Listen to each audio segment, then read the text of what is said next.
Bonjour à tous et bienvenue dans ce récap de Roland-Garros 2023. Ce Roland-Garros avait pas le meilleur teaser avec l'abandon de Rafael Nadal et d'autres joueurs. Mais cela n'a pas gâché le spectacle français.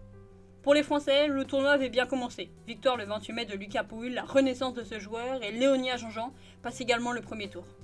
Le deuxième jour était aussi un très beau jour pour nos Français. Lucas Van Hache se qualifie suite à un très beau match. Pareil pour Caroline Garcia. Malheureusement, le 1er juin signe la fin des Français à Roland-Garros. Rinderknech est éliminé par Fritz. Sur Roland-Garros, on a aussi vu des matchs inattendus. Notamment Medvedev qui se fait éliminer par Seyboth Wild en 4 heures de match. Medvedev a réagi en exprimant son mécontentement et son désamour pour la terre battue, ce qui a créé un petit scandale. Et malheureusement, c'est pas le seul scandale qu'il y a eu.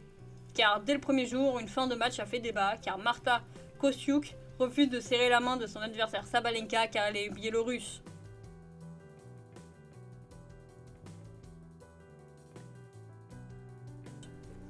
Le match de double Bochkova et Sovribes contre Kato et Sujiyadi a aussi fait débat car Kato a envoyé une balle sur un ramasseur de balles qui a fini en pleurs et l'équipe adverse a signalé cela à l'arbitre sans avoir réellement vu ce qui s'était passé.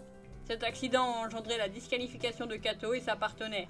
Les Français ont décidé de siffler Fritz après qu'il ait battu le dernier Français en liste, ce qui a aussi créé un petit scandale et malheureusement Fritz n'a pas pu faire son interview de fin. Mais ce Roland-Garros, comme on l'attend tous les ans, il nous a apporté de super matchs, notamment le match de Djokovic contre Davidovich Fokina, du très beau tennis. Le match de Rune contre Olivieri a été aussi très impressionnant. Rune n'a laissé que 8 jeux à son adversaire. Des matchs rapides, il y en a eu un notamment. Sabalenka a battu Wang en 51 minutes, victoire 6-0, 6-0. Elle montre qu'elle est présente sur terre battue. Les deux demi-finales hommes étaient aussi impressionnantes. Le premier set sur le match Alcaraz-Djokovic était impressionnant, un début de match digne d'une finale. Malheureusement, Alcaraz a été pris par des crampes et n'a pas pu montrer tout son talent sur les sets suivants, victoire de Djokovic. La demi-finale qui opposait Ruud à Zverev était aussi très impressionnante. Ruud a été irréprochable pour remporter ce match. La finale homme était un très beau match qui avait des enjeux immenses pour Djokovic et Ruud. Belle victoire de Djokovic qui remporte son 23e titre de Grand Chelem et dépasse ses deux autres confrères, Rafa et Federer.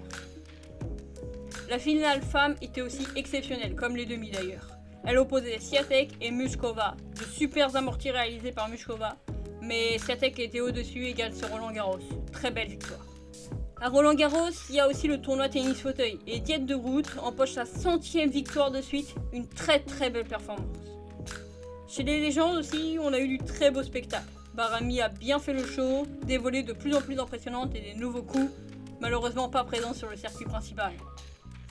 Voilà, j'espère que vous avez passé un bon moment devant ce Roland-Garros. En attendant l'année prochaine, abonne-toi pour voir toutes mes vidéos de sport. Et n'oublie pas de suivre le sport, nouvelles vidéos tous les dimanches.